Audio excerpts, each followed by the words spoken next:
Thank you. Yes, Master Prabhu. Over to you. Take over now. So, dear devotees, please accept our humble obeisances. All glories to Jagat Guru Srila Prabhupada, all glories to Gurudev, and all glories to assembled Vaishnavi devotees. Today is Friday, day of the week, and we are very fortunate to have the presence of His Grace Yasodeva, my own younger brother,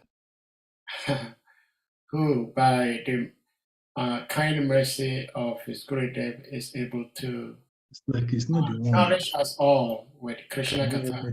Let me check. We encourage devotees to be very active. This one. Yes. Yes, it's okay. Sorry. To be attentive while listening to him, and at the end of the class, we hope and believe that most of our questions will be answered. It's kind of a delicate topic that Prabhu is going to tackle today. So, thank you, Prabhuji. And if you are ready, we'll put the verse on the screen and you may start speaking. Hare Krishna.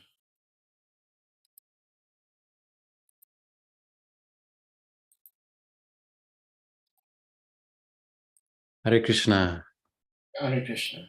Thank you, dear devotees. Should we sing Jai Radha Madhava or we go straight into the verse? Usually you've already heard the song from Srila Prabhupada, right? Yes. So, except you want to sing, otherwise Srila Prabhupada sings and that is it. Okay, then we'll go straight into the verse. Okay. Om Namo Bhagavate Vasudevaya.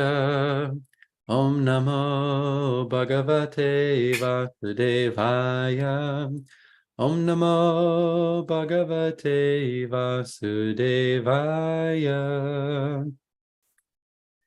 Today we're reading from the Grantaraj, the King of Books, SRIMAD Bhagavatam, 2nd Canto, Chapter 6, which is the Purusha Sukta explained, text number 20. This is Lord Brahma continuing to teach his son Narada about how the universe is created.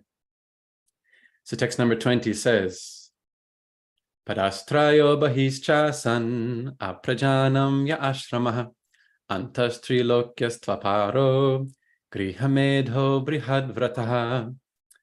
Padastrayo bahishchasan aprajanam ya ashramaha antastrilokyastvaparo grihamedo brihadvrataha. Padastrayo bahishchasan aprajanam ya ashramaha antastrilokyastvaparo grihamedo brihadvrataha. Word for word says, Padahatraya, the cosmos of 3/4 of the Lord's energy. Bahi, thus situated beyond. Cha, and for all. Asan, were. Aprajanam, of those who are not meant for rebirth. Yea, those. Ashramaha, status of life. Antaha, within. Trilokyaha, of the 3 worlds. 2, but. Apraha, others. Grihamedaha, attached to family life. Abrihat vrataha, without strictly following a vow of celibacy. Very interesting translation and purport by His Divine Grace, Srila A.C. Bhaktivedanta Swami Prabhupada. Prabhupada ki jai. The spiritual world, which consists of 3/4 of the Lord's energy, is situated beyond this material world, and it is especially meant for those who will never be reborn. Others who are attached to family life and who do not strictly follow celibacy vows must live within the 3 material worlds. Purport by His Divine Grace. Prabhupada says here, the climax of this, it's a long purport, but we'll read the whole thing and then comment. So please, devotees, you can read on the screen if you like to follow along. The climax of the system of Varnashrama Dharma or Sanatana Dharma is clearly expressed here in this particular verse of Srimad Bhagavatam. The highest benefit can be awarded to a human being that can be awarded to a human being is to train him to be detached from sex life, particularly because it is only due to sex indulgence that the conditioned life of material existence continues birth after birth. Wow. Human civilization in which there is no control of sex life is a fourth-class civilization, because in such an atmosphere, there is no liberation of the soul encaged in the material body. Birth, death, old age, and disease are related to the material body, and they have nothing to do with the spirit soul. But as long as the bodily attachment for sensual enjoyment is encouraged, the individual spirit soul is forced to continue the repetition of birth and death on account of the material body, which is compared to garments subjected to the law of deterioration. Wow. In order to award the highest benefit of human life, the Varnashrama system trains the follower to adopt the vow of celibacy, beginning from the order of brahmachari. The brahmachari life is for students who are educated to follow strictly the vow of celibacy. Youngsters who have had no taste of sex life can easily follow the vow of celibacy. And once fixed in the principle of such a life, one can very easily continue to the highest perfectional stage, attaining the kingdom of the 3/4 energy of the Lord. It is already explained that in the cosmos of 3/4 energy of the Lord, there is neither death nor fear, and one who is full of the blissful life of happiness and knowledge. One is full of the blissful life of happiness and knowledge. A householder attached to family life can easily give up such a life of sex indulgence if he has been trained in the principles of the life of a brahmachari. A householder is recommended to quit home at the age of 50 years, panchasurdvam vanam vrajet, and live a life in the forest. Then, being fully detached from family affection, he may accept the order of renunciation as a sannyasi fully engaged in the service of the Lord. Any form of religious principles in which the followers are trained to pursue the vow of celibacy is good for the human being, because only those who are trained in that way can end the miserable life of material existence. The principles of nirvana, as recommended by Lord Buddha, are also meant for ending the miserable life of material existence. And this process, in the highest degree, is recommended here in the SRIMAD BHAGAVATAM, with clear perception of ideal perfection. Although basically there is no difference between the process of Buddhist, Shankarites, and Vaishnavites, meaning no difference in regards to celibacy. They should all practice celibacy. For promotion to the highest status of perfection, namely freedom from birth and death, anxiety and fearfulness, not one of these processes allows the follower to break the vow of celibacy. One more paragraph here. The householders and persons who have deliberately broken the vow of celibacy cannot enter into the kingdom of deathlessness. The pious householders, or the fallen yogis, or the fallen transcendentalists can be promoted to the higher planets within the material world, 1/4 of the energy of the Lord. But they will fail to enter into the kingdom of deathlessness. Abrihadvratas are those who have broken the vow of celibacy. The vanaprasthas, or those retired from family life, and the sannyasis, or the renounced persons, cannot break the vow of celibacy if they want success in the process. The brahmacharis, vanaprasthas, and sannyasis do not intend to take rebirth, apraja, nor are they meant for secretly indulging in sex life. Such a fall down by the spiritualist may be compensated by another chance for human life in good families of learned brahmanas or of rich merchants for another term of elevation. But the best thing is to attain the highest perfection of deathlessness as soon as the human form of life is attained. Otherwise, the whole policy of human life will prove to be a total failure. Lord Chaitanya was very strict in advising his followers in this matter of celibacy. One of his personal attendants, Chota Haridasa, was severely punished by Lord Chaitanya because of his failure to observe the vow of celibacy. For a transcendentalist, therefore, who at all wants to be promoted to the kingdom beyond material miseries, it is worse than suicide to deliberately indulge in sex life, especially in the renounced order of life. Sex life in the renounced order of life is the most perverted form of religious life. And such a misguided person can only be saved if, by chance, he meets a pure devotee. Srila Prabhupada ki jai. Om Jnana Timarandasya Gyananjana Shalakaya Chakshur Militam Yena Tasmai Shri Gurave Namaha. Shri Chaitanya Manobishtam Stapitam Yena Bhutale Svayam Rupa Kadamahyam Tarati Svaparantikam Vandeham Shri Guru Shri Yuta Parakamalam Shri Gurun Vaishnavamscha Shri Rupam Sagrajatam Sahagana Raghunathan Vitam Tam Sajivam Sadvaitam Savadutam Parijana Sahitam Krishna Chaitanya Devam Shri Radha Krishna Param Sahagana Lalita Shri Vishakan Vitam Scha.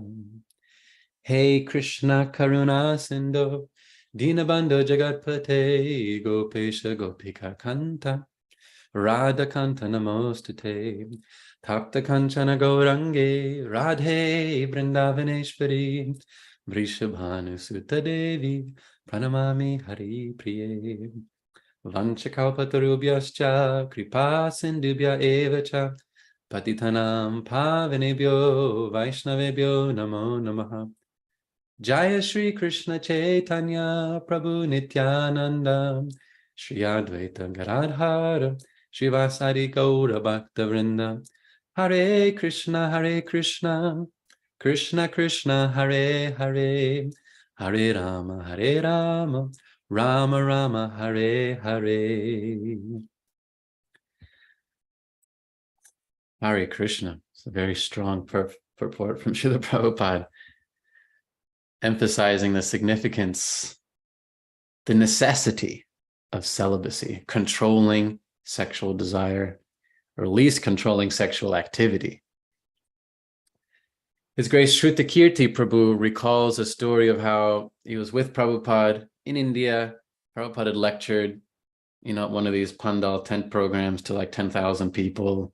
Everyone's just falling at his feet. It's like demigods descending from heaven just to hear Srila Prabhupada speak.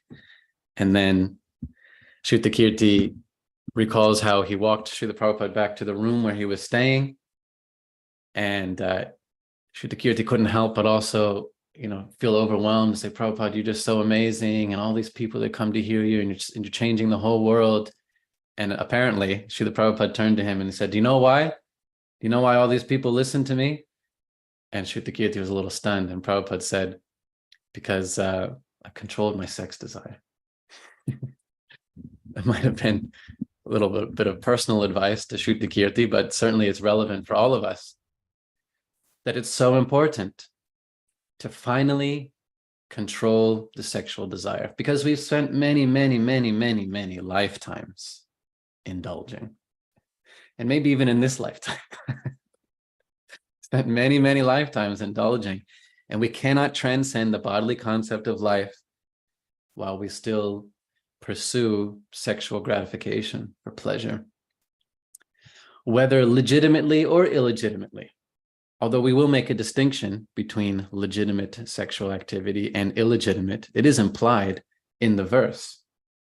But whether legitimate or illegitimate, sexual activity reinforces the bodily concept of life, and this is antithetical to surrender to Krishna. It's antithetical to the 3/4 energy of the Lord, meaning the spiritual world, where everyone just wants to please Krishna. Nobody's trying to draw attention to themselves and their form, their body, and use someone else's body. It doesn't fit in Vaikuntha. If we go to Vaikuntha or we go to Goloka Vrindavan, and you think, wow, these gopis look really nice. If only I had one for my enjoyment. You don't fit in. You got to leave. Krishna will say, hey, this isn't working out. So we have to get over it. And what we need to understand is that it doesn't just happen automatically when you die. And that's what's being implied here. Griha medha, abrihat vrataha. Sometimes we have this idea that, well, I chant Hare Krishna, and so, when I die, Krishna will just hit me with some magic wand. All of my anarthas will just immediately go away. And then I'll be, totally fit to serve Radha and Krishna in the spiritual world. We have to deal with these anarthas now. We need to get rid of them so that Krishna will be so happy to have us back in his association, serving there. And that's why the system of Varnashrama, as Prabhupada's describing here, is about dealing with the sex desire. That's what all of the ashramas are for. All of the 4 ashramas are just designed in relation to this one thing only. That's what the ashrams exist for. It's all about sex and how to deal with it. For the brahmachari, Prabhupada says ideally before a young man especially, but it can apply to a woman as well. He says youngsters who have had no taste of sex life can easily follow the vow of celibacy. I was a brahmachari for 7 years by the grace of the Lord, but unfortunately I was not in this category of one who's had no taste. So still, even though I was wearing saffron and was trying to avoid the opposite sex, still the memory was there. But ideally, if a young man especially, and young women, just don't do that for as long as possible. It's actually better. It's actually better. Then they can easily follow a vow of celibacy. Prabhupada says that later, a householder who is attached to family life can easily give up such a life of sex indulgence if he has been trained in the principles of the life of a brahmachari. This is why the brahmachari ashram is so important, even though it's become rare. Brahmacharis are like an endangered species. They're rarely seen. They need a protected environment, right? Like you have in Africa, these reserves for the giraffes and for the rhinoceroses. They need a protected environment so that someone won't take advantage of them, kill them. Similarly, our brahmacharis and other saffron-clad devotees, they need a protected environment. They need a preserve so that they can progress in overcoming this sexual desire. That's why the brahmachari ashram is so important. A man, especially who has spent some time training as a brahmachari, he can later easily give up sex life and move through the grihastha ashram to the vanaprastha ashram or sannyas. We all have to give it up. Just looking around the room of all the names that I see here, I'm pretty sure nobody here is a brahmachari. Most of us are family people, probably have relationships. If you have children, then you've had sex, of course. So all of us are at that stage where we have some attachment for it, probably. Maybe there's a few of you who are so renounced that even though you're in the grihastha ashram, you have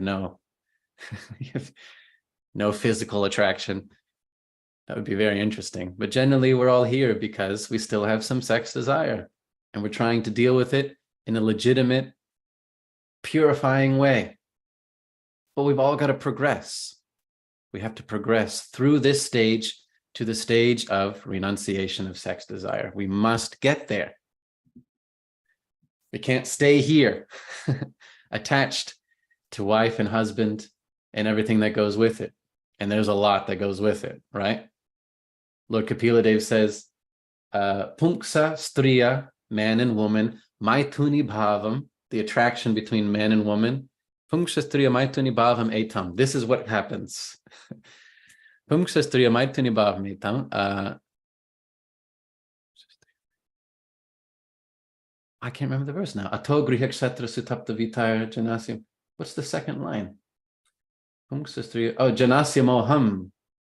I can't remember the second line. Anyway, the attraction between the man and woman is the most bewildering thing for people. Janasya, moham, totally bewilders them. And because of that bewilderment, ato griha, like so much comes as a result. It's not just the kids. So the sexual relationship doesn't just produce children. That's one result. Ato griha, there's the house. Kshetra, some land. Sutta, there's the children. Apta, then you have to have like whole, social networks, retire, and there's a lot of work that goes involved with it. Everything just expands from that one maithuni bhavam, because that attraction between a man and a woman, it just, expands into a whole thing, which can be really nice, Our communities are expanding because devotees are having healthy families. That's a good thing. But at some point, we have to untangle from that. You know, we build this whole dynasty of our own, but like all the great kings we read about in Srimad Bhagavatam, we have to give that up too. We got to pass it on to the next person. We got to leave it. It's absolutely essential. Srila Prabhupada's making that clear in this purport. It is essential for us as grihastas, as family people in community, having relationships, to progress towards complete renunciation of sexual desire. We cannot make an excuse and just hold on forever. Such a person who holds on forever is called grihameda. Grihameda. And Prahlad Maharaj uses the same word in his discussion with Hiranyakashipu, his father. I can't remember the exact verse now, but he said that those who are very attached to family life, that's the verse, Adanta Gobir Vishatam Tamisram, Puna Punascharvita Charvananam. Should I look it up? Adanta Gobir, hold on. Adanta, let's see if I can find it really quickly. And if not, then I'll just leave it. Vishatam Tamishram, there we go.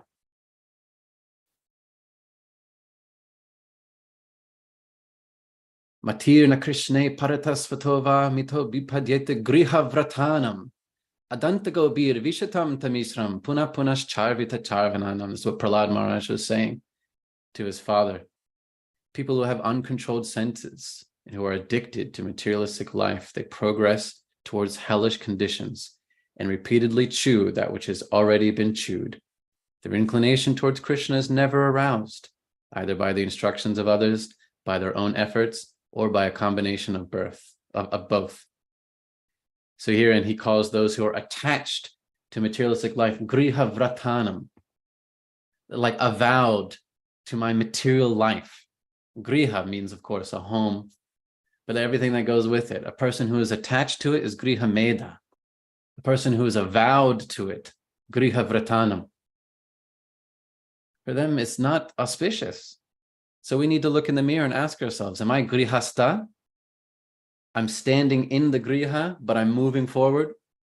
Or am I going to be griha meda, griha vrata, and just stay attached forever? It's really challenging, Prabhus, but we have to ask ourselves. We need to make a plan as we age, as we start to approach the middle of life. 50, well, actually, considering lifespans these days, 50 is more than the middle of life. But as we're approaching the age, we need to at least have a plan. How am I going to start to unwind my attachment to these material things, all born out of sex?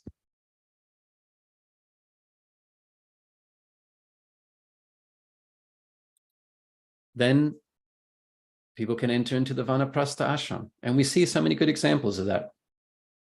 So many devotees in our communities, they have children, they've had jobs, but while still together, husband and wife, they start to give away their possessions, give the home to the children. Maybe they'll spend their time traveling or living more simply in a temple or some community where they can just live very, very simply and get what they need and not anything more. And this way they become like vanaprastha, residing in the forest. Of course, all of you are welcome to come and live here at Gitanagari, because then you're vanaprastha by default, because it's always in the forest. So everyone just come to Gitanagari here in Pennsylvania, and then you're always vanaprastha. It's always in the forest.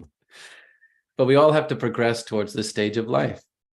Let us not hold on, griha vrata. Let's not try to hold on to this sexual desire and everything born from it for longer than we should.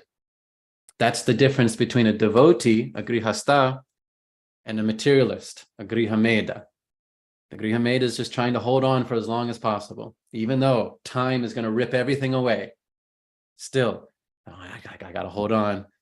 I got to keep the money coming, even though I'm in my 60s, 70s, 80s. Got to keep that income, that cash flow. Need to take pills so I can still get an erection and try to enjoy sexual satisfaction just a few years more. It's desperate. I'm sorry for being a little crude, dear devotees, but it's desperate. And it's kind of pathetic. We need to do better than that. Doing better means recognizing I need to move on. I've built family, or I've expanded. I've put something out into the world, something positive, something nice that I can be proud of. Now it's time for me to unwind, withdraw, like a tortoise withdrawing from the external environment. All of us must make a plan for that by following the examples of great devotees who've demonstrated that. And then some might even go further to become sannyas, complete renunciation. But all of us must overcome attachment to sex desire. That's what all of the ashrama is for. The ashramas only exist in relation to the sexual urge. Some have the defensive position, and some have the offensive position. You know, like when you're wrestling, I used to wrestle in high school. You take a defensive stance or you have an offensive stance. They're just different stances, different ways of dealing with the lust monster, different ways of approaching it. But all of us must win that fight. Prabhupada says in this purport, not just the Vaishnavas, but even the Buddhists, the Shankarites, everyone, any serious process of religion must include celibacy, because you cannot progress towards love of God while also gratifying the body, while also perpetuating attachment to the body. And why is it so bad? Let me just muse here for a little bit. Why is it so? What's the big deal? You know, you might ask, what's the big deal?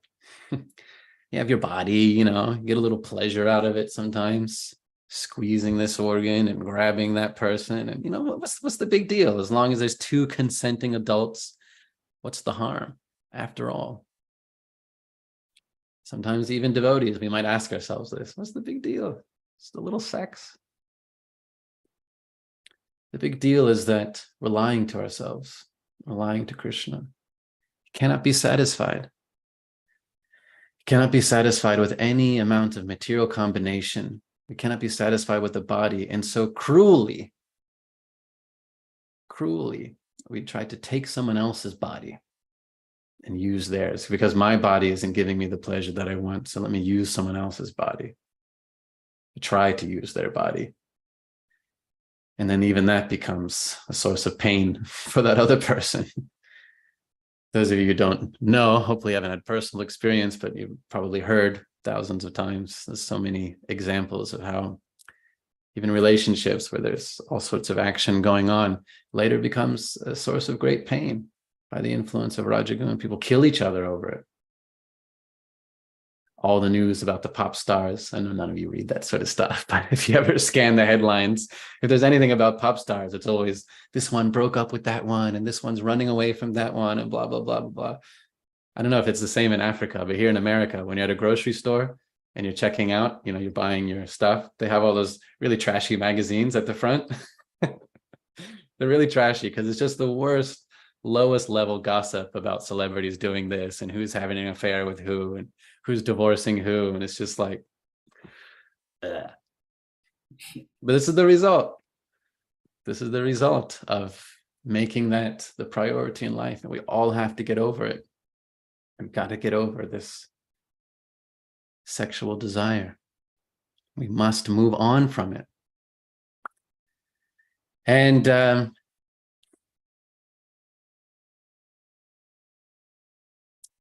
Prabhupada's saying here that actually a transcendentalist who wants to be promoted to the kingdom beyond material miseries, it is worse than suicide to deliberately indulge in sex life, especially in the renounced order of life. And this is something that we've seen far too often, and it's an issue that is many-faceted. There's lots of different opinions about it, but persons who have failed to control their sex desire, but then somehow, you know, end up having some position of authority in society or within a religious institution especially, can cause so much damage by indulging themselves. And unfortunately, we've seen that time and time again.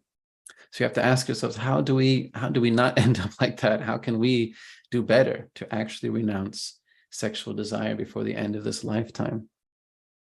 We follow the great examples of so many devotees that we read about in Srimad Bhagavatam, and devotees that we know in our communities, those who actually use the sexual desire for Krishna's service, as Krishna himself says in Bhagavad Gita.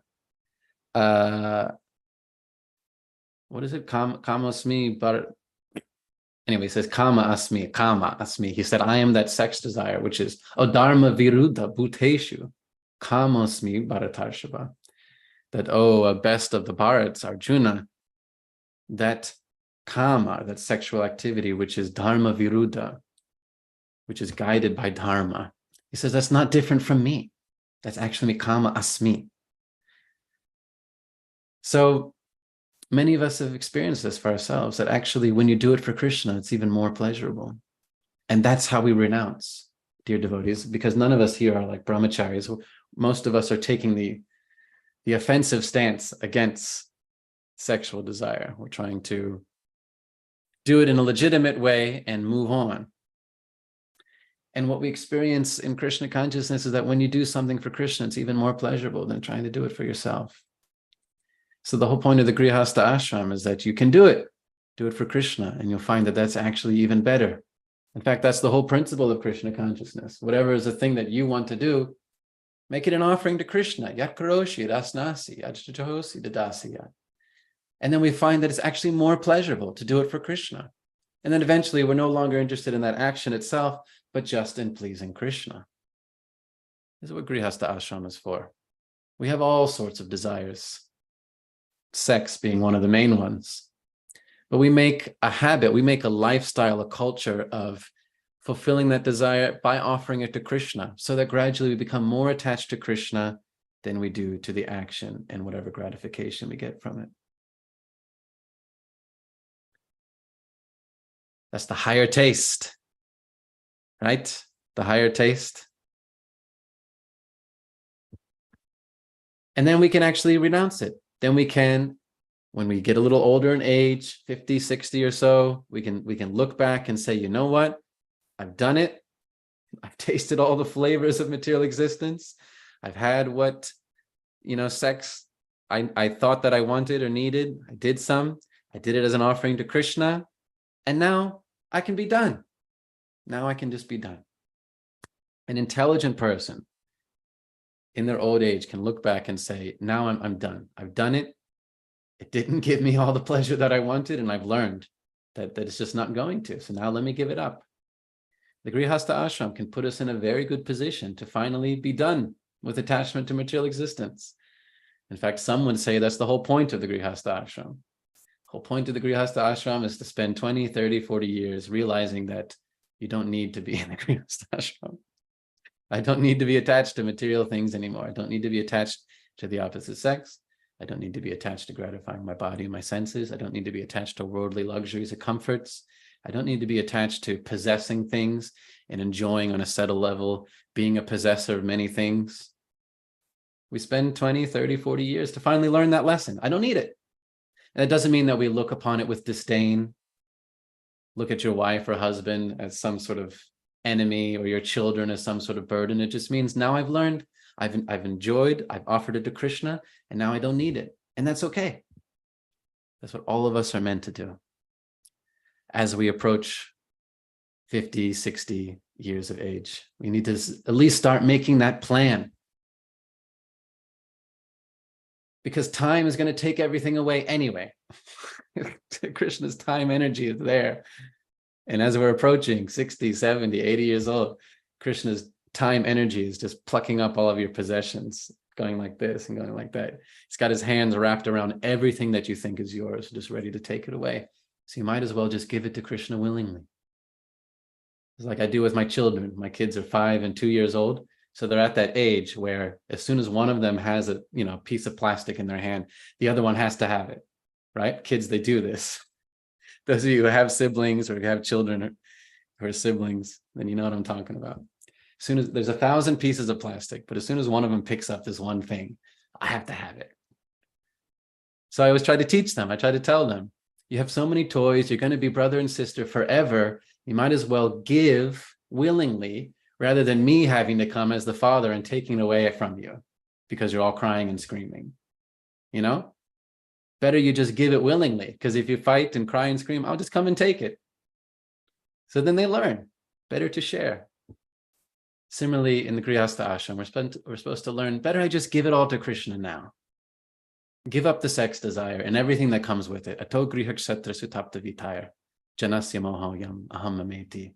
Thinking in terms of I and mine, my home, my land, the extended community of family, my work and my possessions. Better I just offer it all to Krishna now. All of this stuff, which is born out of sex desire, because he's going to come and take it anyway. So my kids are learning that lesson. The question is, can I learn that lesson too? And give everything to Krishna before he has to come as the father and just, hey, taking this away. It's very difficult to overcome sex desire, but we can do it if we become more attached to Krishna. It's so difficult. That's why it's called the Brihad Vrata. It's mentioned in this verse here. Brihad Vrata. Brihad, of course, we know means big, like Brihad Bhagavatam Rita, Brihad Mridanga. And Vrata is a vow. The Brihad Vrata is the vow of celibacy. It's so big that when Bhishma took a vow of celibacy so that his father, Shantanu, could remarry to Satyavati. Yeah, Satyavati. You know, there's all this politics and these conflicts where the father of Satyavati was worried that her children would not be, they'd be treated like low class because they're not from a Kshatriya family, they're from this like fisherman family. And so the father didn't agree to the marriage. And then Bhishma said to the father of Satyavati, he said, my son, no, what was it he said? Anyway, at some point he wanted to marry Bhishma, I'm getting totally mixed up here. It was Shantanu who wanted to marry Satyavati, and Satyavati's father wouldn't allow her because he was worried that the children of Satyavati wouldn't, have respect and wouldn't have any right to the property of the kingdom. And so Bhishma said, well, no worries, I will renounce my right to the kingdom. And then the father of Satyavati said to Bhishma, yeah, but your children will have a right. They will have a right to the kingdom, and then Satyavati's children will be considered, second class in the palace. And so Bhishma said, fine, I won't even marry. He was so intent on fulfilling his father's desire to remarry to Satyavati. They said, I won't even marry. So he took this vow, the Brihad Vrata, which is really intense for a brahmachari like Bhishma. He's like born from the demigoddess Ganga, and it's like so powerful and so qualified. But when he made this vow, the demigods were showering flowers and there's like earthquakes going on. It was just so intense. Brihad Vrata, the great vow. And we're not different from Bhishma in the sense that it's also difficult. We're very different from Bhishma in terms of quality because he was a very high quality person. But it's still very difficult for us. It is the great vow. To remain celibate, to control the sexual desires, so hard. But we absolutely can do it. We have to look at those examples of devotees who have done it. Krishna says this in chapter 4, text number 10 of Bhagavad Gita, and then I swear I'm going to wrap this up because I'm rambling so much. I tend to just talk and talk and talk. It's my American disease. You probably noticed. Where Krishna says, Vitaraga bhaya krodha manmaya mamupashita bahavogyena tapasaputa madbhavamagata. Being freed from attachment, fear, and anger, being fully absorbed in me and taking refuge in me, many, many persons in the past became purified by knowledge of me, and thus they all attained transcendental love for me. This is a really important verse for us to consider because we have this raga, attachment. We have a fear of losing it. We have this krodha, this anger for our unfulfilled sense gratification. But he says, Krishna says, you can give all that up. And look, Bahavo Jnana Tapasaputa, many, many people have done it. He's pointing to the evidence. Krishna's not just saying, give up sex desire, give up your attachments. He's pointing to the evidence. He says, many, many persons have become purified by this knowledge of me. So we should feel some confidence too. I can give up all attachment to this material world. Rooted in that sex desire, I can do it. And look at the examples of devotees who have done. Follow their example, inquire from them, ask them for your help. I'll finish with one statement by Srila Rupa Goswami, something that I often meditate on. One of my favorite verses as a brahmachari, but still very relevant now. It describes his catharsis, his wanting to finally put an end to the sex desire. Just be done with it. Just like recognize, I gotta move on. And I recite this verse a lot, even though I haven't moved on. I still have the attachment and the desire, but I recognize that's the goal that I want.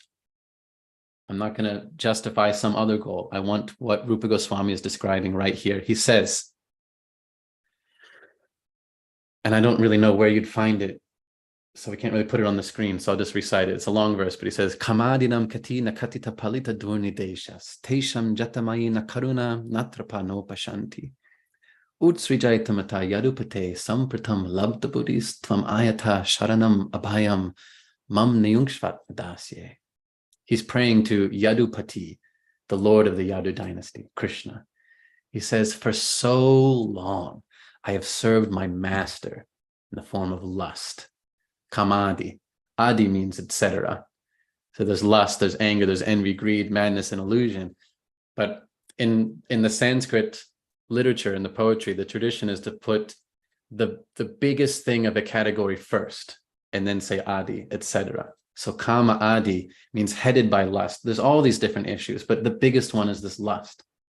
Kamadinam katina katita palita durnidesh. I've served my master in the form of lust for so long. You can imagine a person beating you, ordering you, forcing you to do something.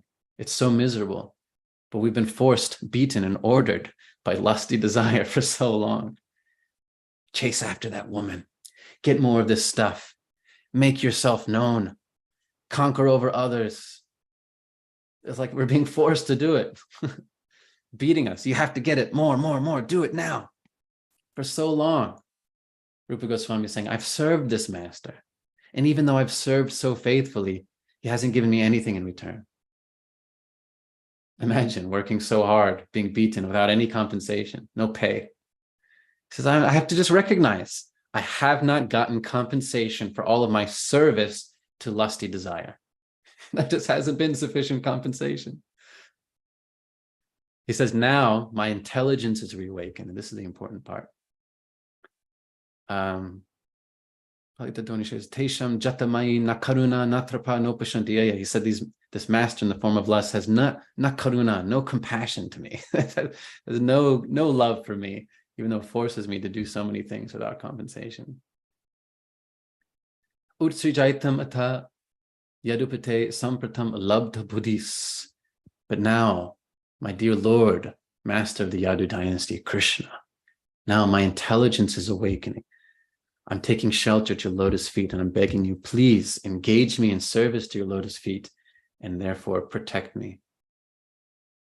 Tvam ayata sharanam abhayam. Engage me in the service of your fearless lotus feet. Just like we know our Srila Prabhupada is Abhay Charan, was his name given by his father. And then by Srila Bhaktisiddhanta Saraswati Thakur is called Abhay Charanaravinda. So Abhay Charan, the fearless lotus feet of the Lord. That means if we take shelter of the lotus feet of the Lord, if we really take shelter of Krishna, we don't have to fear remaining attached to this material world. The Lord can awaken our intelligence so that we are free from, we're liberated from this so-called master in the form of lust, sexual desire, which is just beaten us up for so long, ever since we hit puberty. It's just been beating us up. In fact, not just in this lifetime, in so many, many lifetimes. We've just been mating. Thousands and millions and billions of lifetimes of mating. It's like, when are we going to stop? Now is the time to stop. And that's why Rupa Goswami is saying, now my intelligence has been reawakened. I'm taking shelter of your fearless lotus feet. Oh Lord Krishna, please protect me. So in conclusion, dear devotees, thank you for listening to my rambling. This has been therapeutic for me. I'm a young man, and it's something that's still very much on my mind and in my loins. So this has mostly been for my benefit. But let us just remember that if we want to be grihasta, and not griha meda or griha vrata. We need to make a plan for moving on. We need to plan to give up everything that's born out of sexual attachment. That means the home, the family, the possessions. We need to move on into vanaprastha, at least, and be completely free from sex desire by the time of death. Prabhupada's making very clear in this purport that it is essential. It is essential, not just in Krishna consciousness, but in all religious traditions. It is essential that one gives up all sex desire. So let's make our plan now. Hare Krishna. Hare Krishna. Thank you Thanks so for much. listening. It's good, Prabhuji. This is a very tough and delicate subject matter. And I think you did a very good justice to it. Well, I think about sex a lot, so. I mean, it's not strange to any one of us here. So, and whoever probably may listen to this class is not strange to anybody in this world. But I have one quick comment to make, and I would like to get your opinion on what I want to share. See, in winter, like in the middle of January, one may want to put on shorts and sleeveless shirt and be walking on the street. But the conditions are such that it's very difficult to dress that way. So you have to find a way to dress based on the demands or the dictates of the weather condition.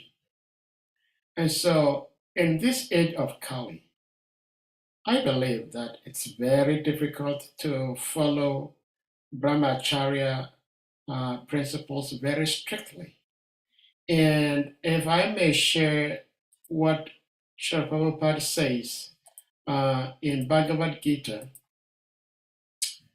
I'm not trying to make excuses, dear devotees, but Bhagavad Gita chapter 8, of course, chapter 8 is entitled Attaining the Supreme. So our goal is to attain the Supreme. And in the purport, the second paragraph, Srila Prabhupada states something here. It says, in the Vedic system of knowledge, students from the very beginning are taught to vibrate Om and learn of the ultimate impersonal Brahman by living with the spiritual master in complete celibacy. In this way, they realize two of Brahman's features. This practice is very essential for the student's advancement in spiritual life. This is the interesting part. But at the moment, such brahmachari, unmarried celibate life is not at all possible. The social construction of the world has changed so much that there is no possibility of one's practicing celibacy from the beginning of student life. Throughout the world, there are many institutions for different departments of knowledge, but there is no recognized institution where students can be educated in the brahmachari principles. So the fact remains that it's very difficult to practice this celibacy principles in this age of Kali. However, like you rightly concluded in your beautiful katha, that we should try to make it a point that we're going to give it up at some point.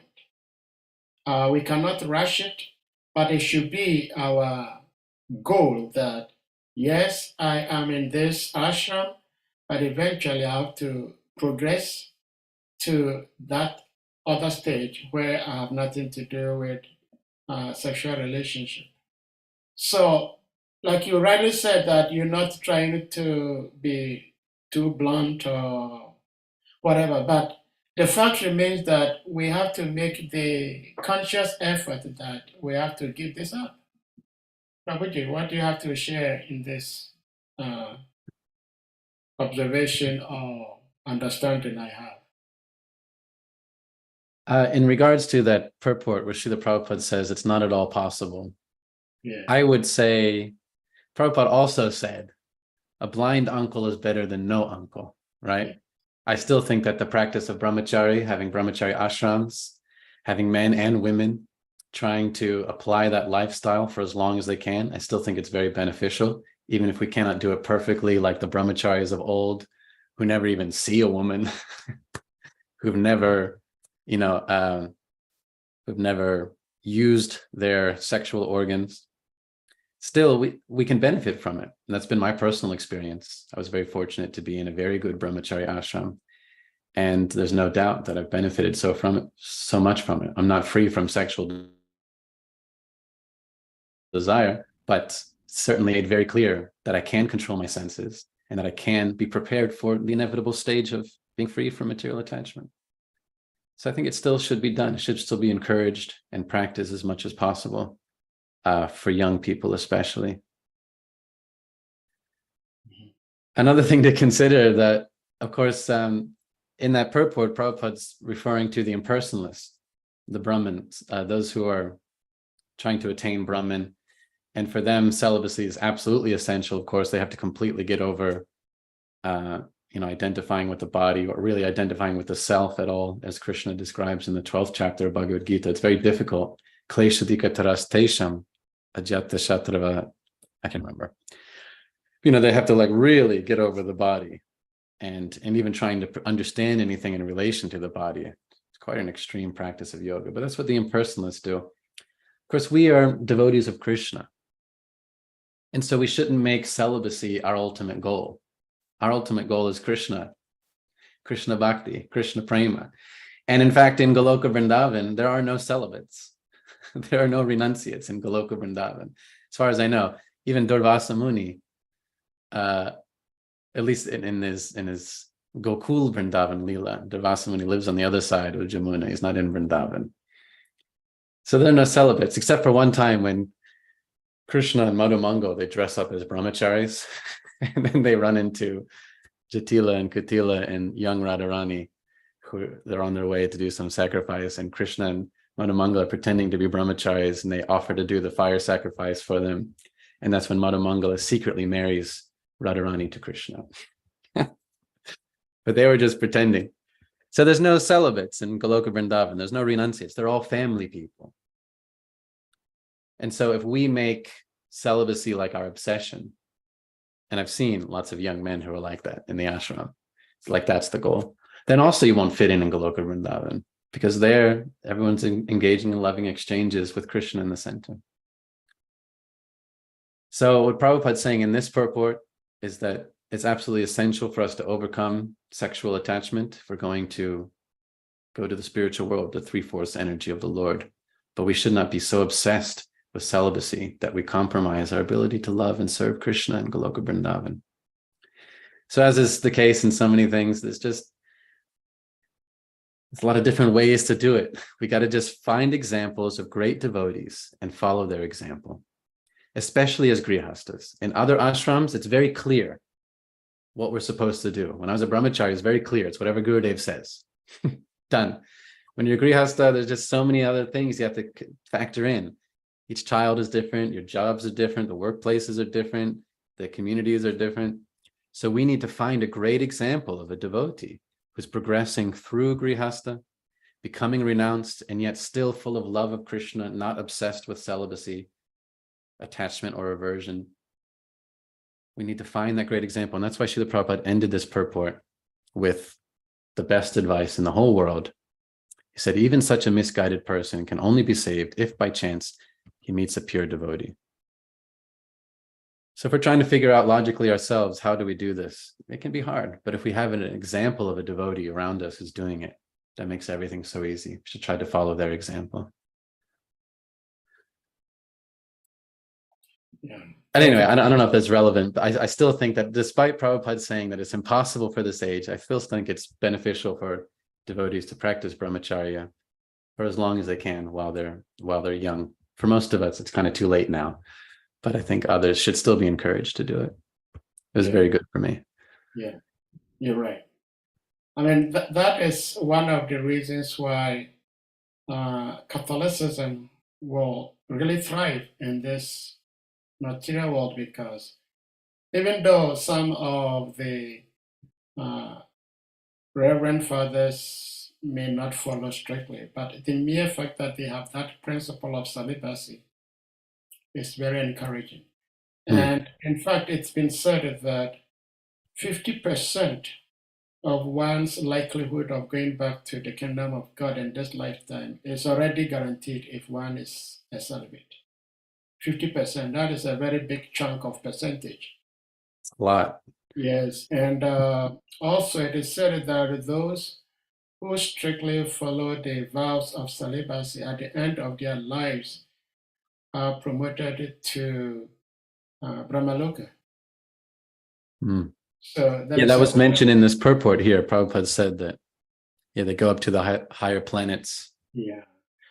In some places, it specifically mentions Brahmaloka. So, like you humbly encouraging all of us, it's very important that we keep that in mind and try to do consciously away with Grihastha life at some point. So thank you. Any devotee with any question, comments, realization, please? Or comments? So many of you are far more experienced than I am. I'd love to hear. Yes. Srimad Varaha Prabhu, please, you may unmute. Haribo, Srimad Varaha Prabhu. So nice to see you. Hare Krishna, my humble obeisances to you, Prabhu, and to all the devotees. All glories to Prabhupada. Are you hearing my voice? Am I audible? Yes, you are. Okay. I'm just entering the temple, so. Okay. But now I'm still in the car, but I'll talk. Well, thank you. This is a very interesting subject matter. And you rightly addressed this from the point of celibacy, the point of abstinence from sexual contact or sexual relations. Well, it's supposedly that's what this text is also speaking about. But I want to address this from another point of view. The point of view of understanding what is actual proper sex life and what is not proper sex life. Understanding the feminine energy. And then get our mind, just try to get our mind off the physical contact and understand the power of the feminine energy, which most of us, we miss out because every time we hear about sex, we're just thinking about physical contact. When we read about Krishna and Radha pastimes, it is said that without Radha, nothing could happen. The whole creation would not have taken place without Radha. So beginning to understand what is the feminine energy. And in your presentation, you mentioned something there, which corroborates what I'm saying. That when you have a wife, then, children come, then land come, and then all these things come, So that is the feminine energy, without which creativity would never have happened. Now, that type of sex, I'm talking about the proper sense of sex life, without which there will be no creativity. So we have to be careful that when we hear about sex and immediately we're thinking about contact, physical contact, we miss out, on the proper sense of what sex is and the subtle sex which we have to avoid, which is the desire for adoration, for distinction, for profit. This is actually dangerous more than the even physical contact, because the more the heart is anchoring for adoration, the more the heart is anchoring for profit and distinction, to be recognized. That is actually very deep subtle sex. And you can be in saffron cloth, but you are very sexually attached. So we have to understand the deeper context, especially we spiritual devotees. Now, if this were to be a class before Brahmachari in the temple, everything you've said today, perfect. But then when we're addressing general people and we're addressing people who are already into, a form of sex life, then they have to understand how to get out of the subtle sex of wanting to always be recognized, be distinguished, wanting more profit, accumulating more profit.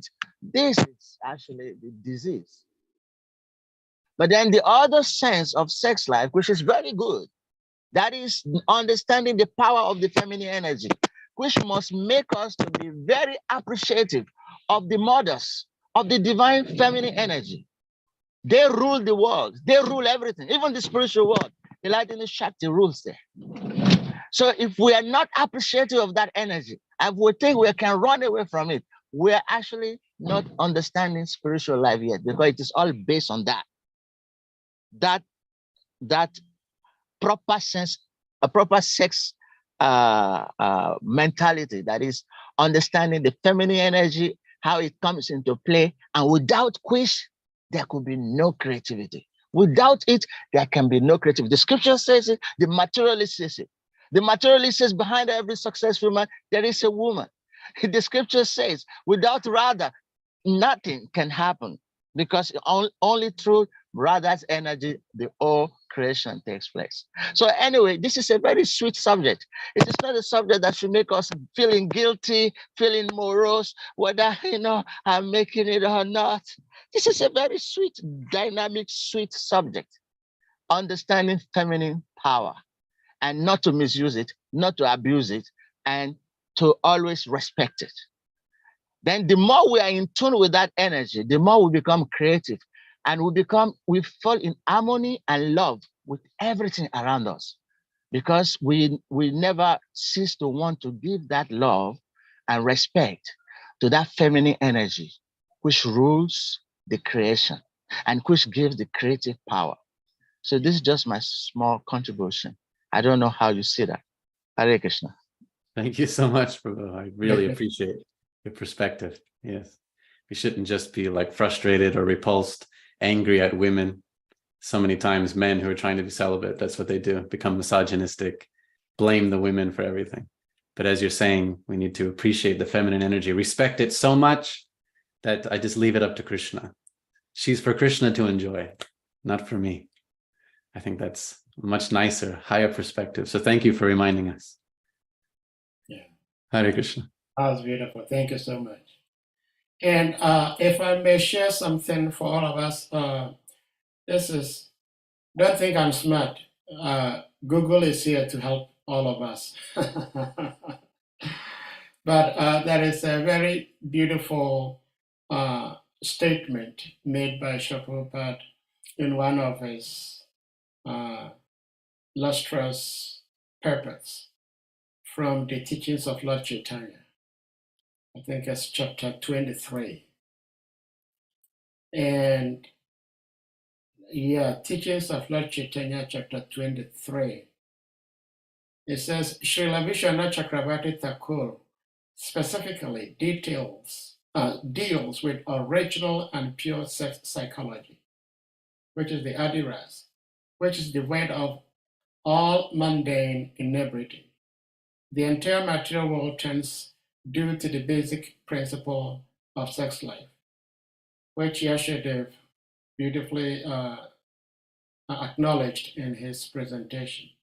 In modern human civilization, sex is the central point of all activities. Indeed, wherever we turn our face, we see sex life prominent.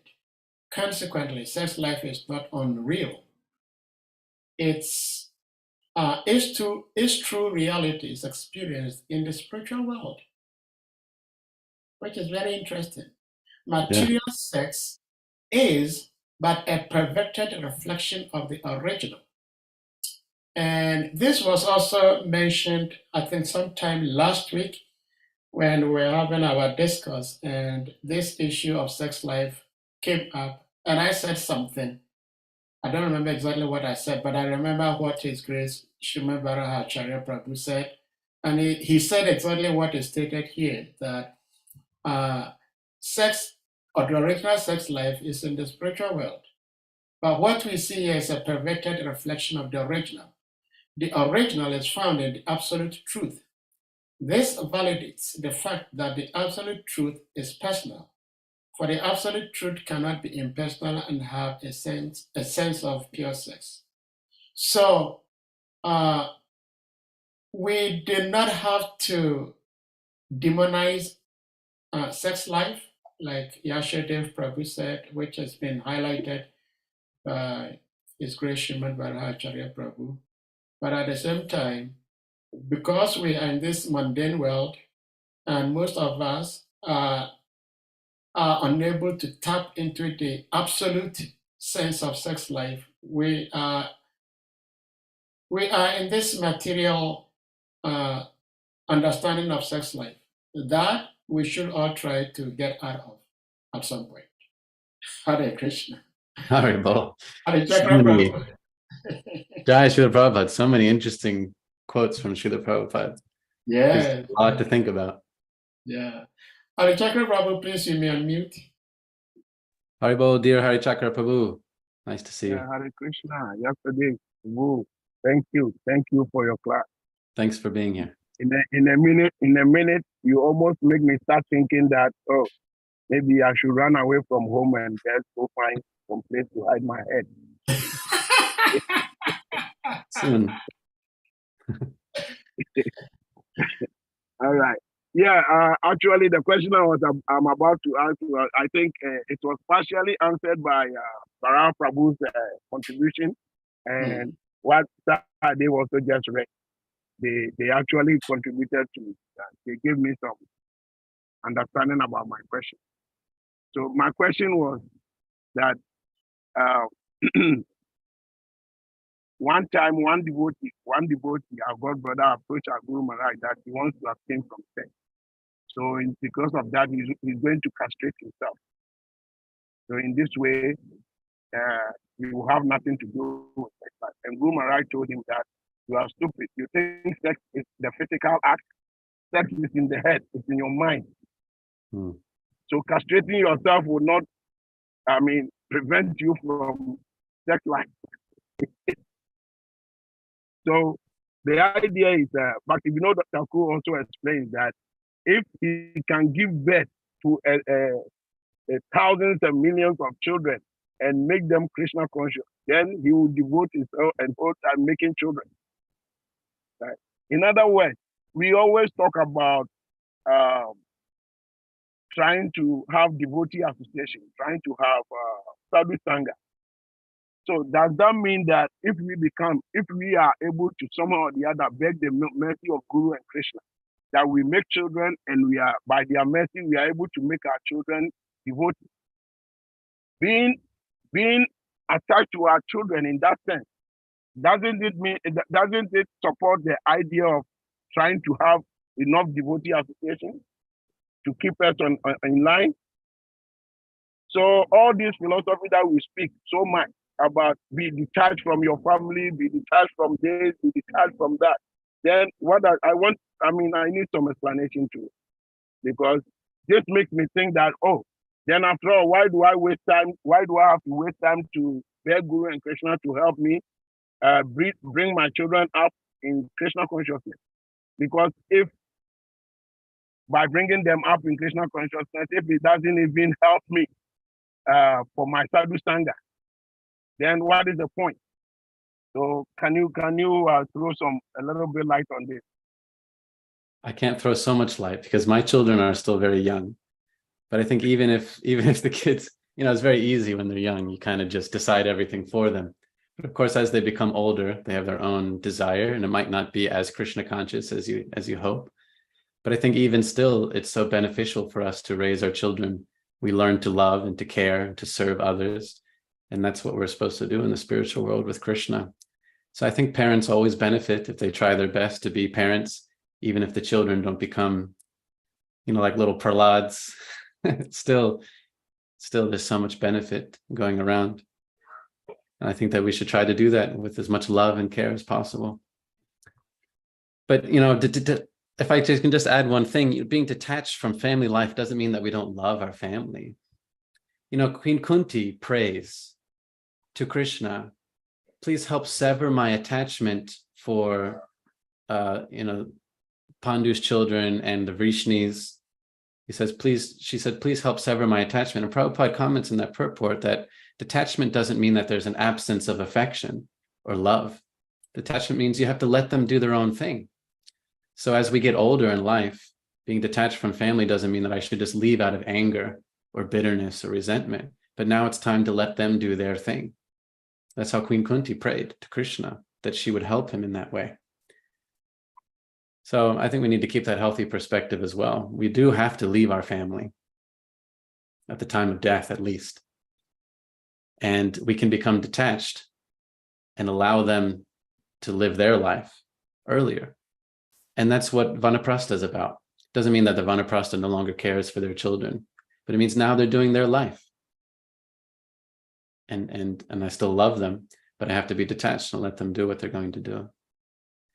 That's my limited understanding. Of course, I don't have experience yet because I have very young kids and it's all like, it's right here, but perhaps you agree, Hari Chakra Prabhu or Sahadev Prabhu. If you'd like to comment on that, then please.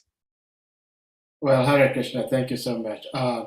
I just remembered one statement Srila Prabhupada made, maybe a couple times, but I read where Srila Prabhupada was saying that once we enter into this material world and we accept the role of being grihastas, we should also, alongside, be 100%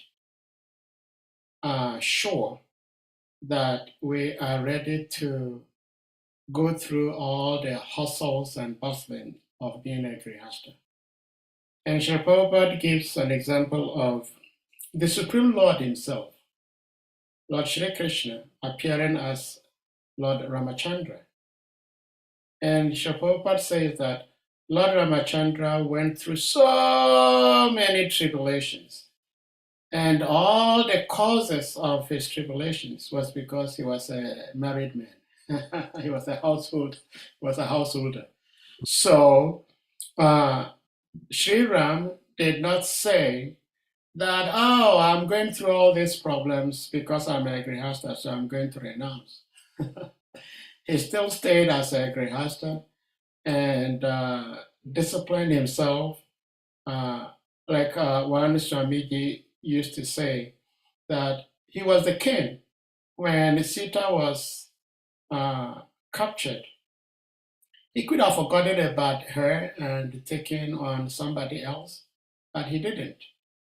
He went to this unknown territory and fought to retrieve her stolen wife. So these are some of the challenges we should be mindful of, that they may come our way, and we have to stay loyal to giving as much protection as we possibly can. But like what others have said, it actually begins with the mind. If we're doing all this service as a matter of service, not because we want to prove ourselves that, okay, this is mine, I'm the best, I have to protect it, then we're doing the right thing. That's my little understanding also. Dr. Hassan, please. Oh, okay, well, before we go to Dr. Hassan, I think Shima Baraha has something in regards to a continuation of what I just said. So Shima Baraha, probably you may unmute, please. Yeah, Hare Krishna, just a little contribution, not trying to answer Hare Chakra Prabhu's question, but something crosses my mind still on this subject, which I think is very important for us as devotees to keep in mind. Sometimes, or most of the time, it actually escapes us. It escapes our mind that sex is not love, and love is not sex. So sometimes while we're trying to run away from sex, we make our mind so hard-hearted. We become so hard-hearted that we become devoid of love. And that's one thing we see in our Gurudev, that he was so conscious of love, you know, and to the absence of sex. And that's why many people are attracted to him. Yeah. That's why many people are attracted to him, because he's very much conscious of the difference between love and sex. So he's not saying because I'm sannyasi, and then he becomes so callous and so hard-hearted and so, unapproachable, and many. So we have to always remember that, especially anytime we're discussing this matter of celibacy, abstinence, that sex is not love. Our heart has to be full of love. We have to develop prema. And when love is there, then of course, yes, of course, to the absence of lust. We should not confuse love with lust. That's what I call sex. Sex is lust.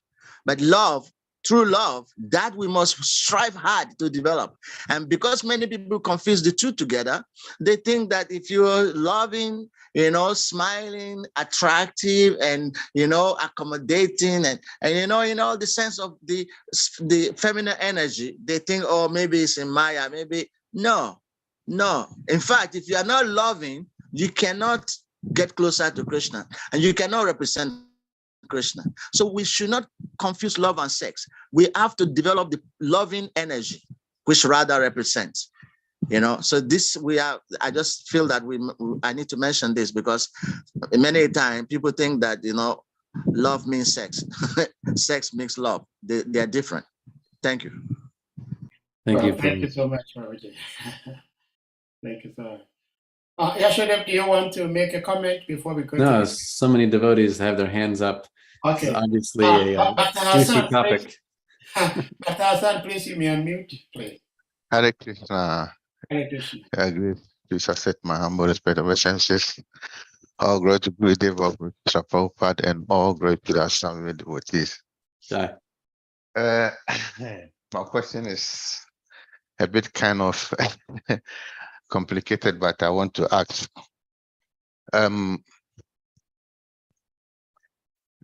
When it comes to in terms of a woman or female, we can all witness how powerful women are. And there's a word which goes like this, flowers are so beautiful to attract butterflies. The same way, like women are so beautiful and attractive to attract men. We can see a lot of advertisement. For instance, something which used to clean the kitchen or bathroom, and you see a lady naked doing that advertisement. And if something got to do with to sell a car, you see a lady who is half naked to do that advertisement. But you come to ask, what does that got to do with that? That shows the power of a woman to attract people to look at that. I was living in Europe, and especially in Spain. Many things happen in Spain because let's say 70% of their income is from the tourism. So a lot of people from different kind of Europe countries, what they cannot do in their country, they come and do in Spain. And especially in Barcelona, you can find a lot of people walking outside half naked. And we do Harinam, we go up and down in the Ramblas. And initially, when I came to Europe, you become too attracted to those things and you'll be looking. But with time, you become used to it, so you don't see anything. But my question is, in the temple room, initially, when I went to the temple, sometimes because the weather is so hot, I don't feel comfortable to wear shorts to go to the temple. But I'm beginning to realize that a lot of people are wearing shorts because of the heat. And I begin to saw the females, even their shorts are so short to an extent that when they have to wake up, they have to pull it. and I was kind of confused. How is it possible to come in front of God dressing like this? But nobody was saying anything about it. This incident happened one day. There was a Mataji who came from Russia, and I think he's a very high personality. So she was giving class and somebody was translating it. He was a Vaishnava too. But the way this lady was dressing, and this Prabhu who was sitting next to me, he just wake up and walk away from the temple. And he said that she preferred to listen to a Vaishnava than to listen to this lady. And it was so embarrassed the way she was dressing. So my question is, I will give this instance. In Islam, it doesn't matter how you dress outside, but when you are going to the mosque, you can't dress anyhow to go to the mosque. It's not accepted. So my question is there any rules in ISKCON how a female should dress, or how men to dress to the temple? This is my question. Hare Krishna. I don't really want to be the one to answer. I think it depends on whichever community you're in and who's in charge of that community and whether or not they want to enforce that. I know here in America, you know, we're in the post-feminist period. You're not allowed to tell women to dress in a particular way. And I think that there's some truth to that. My personal experience has been that no matter how women dress, men will always be agitated. I think that it's more responsible for us as men to try to see them, as Srimad Vajracharya Prabhu is saying, try to see them as emanations of Srimati Radharani, because it just seems like it doesn't matter how a woman dresses, there will be some man who's agitated, who's frustrated by it. But I agree with you. I think that most temples, there should be a practice of modesty, and I think it's a responsibility of older ladies to encourage younger women to do that. In the year 2023, I don't think it's appropriate for men to comment on how women dress anymore. We're not allowed to do it, at least not in America. You're not allowed to say anything. Yeah, Hare Krishna. Thank you so much, His Grace Yasodeva and Bhakta Hassan. Thank you for the question and observation. Yes, especially in the USA, anytime you're speaking about women in particular, you have to be extra careful. But in spite of the necessity of being extra careful, it is absolutely stupid for temple authorities to sit unconcerned or not make any attempt to address the necessity of being modest before the deities. Our freedom ends at some point, and that is why we are devotees. Once we become devotees, we allow ourselves, we accept that some of our freedom be taken away from us. Otherwise, why are we following the four regulative principles? If somebody wants to enjoy the consumption of eggs, but if you were a devotee, before you take initiation, you are made to take this vow that I'm not going to do these things. And so when we go before their lordships, there is a modest way of appearing before their lordships. Just last week, His Grace Salika Prabhu was giving a class, and he did mention about how he was talking to some people and they wanted to see how, as Vaishnavas, we offer food to Krishna. And so he said, okay, give me a moment. So he went and then he changed his dress and then dressed like being on the altar. So after everything, they asked him, why did you have to change your dress? And he gave a very excellent answer. Well, if you have a job interview, how do you dress to go for the interview? You dress appropriately. And so if we're going before the Lord and we dress anyhow as if we are on the beach, that is craziness and should never be allowed or tolerated. No way. Hare Krishna. Well, except if I happen to be a temple president, that will never be tolerated, no matter where I am as the temple president.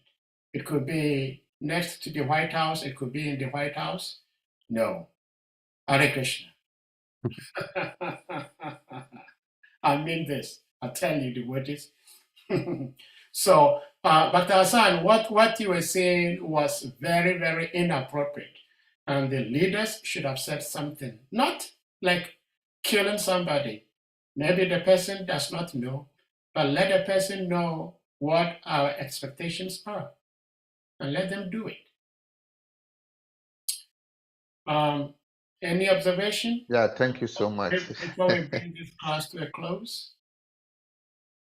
And thank you so much, Yasodeva Prabhu. Thank you so much for Yasodeva Prabhu was giving this service in a very, very short time span, and he kindly and humbly accepted to do this service. No, it's your gift to me, Prabhu. It's always such a pleasure to be with this Sangha, and I feel like I'm learning more than you're learning from me. So thank you so much, dear devotees, for all of your comments. And more especially dealing with this sensitive subject matter. Hare Krishna. Next time I'm going to check the verse before I agree. Do not check. Hare Krishna. All right. So devotees, we may ask you to unmute. So we're going to humbly request you all to unmute, and we all chant Hare Krishna Maha Mantra to express appreciation to our revered speaker, His Grace Yasodeva. Hare Krishna, Hare Krishna, Krishna Krishna, Hare Hare, Hare Rama, Hare Rama, Hare Rama, Hare Hare Hare. Pancha Kalpataranyascha Kripas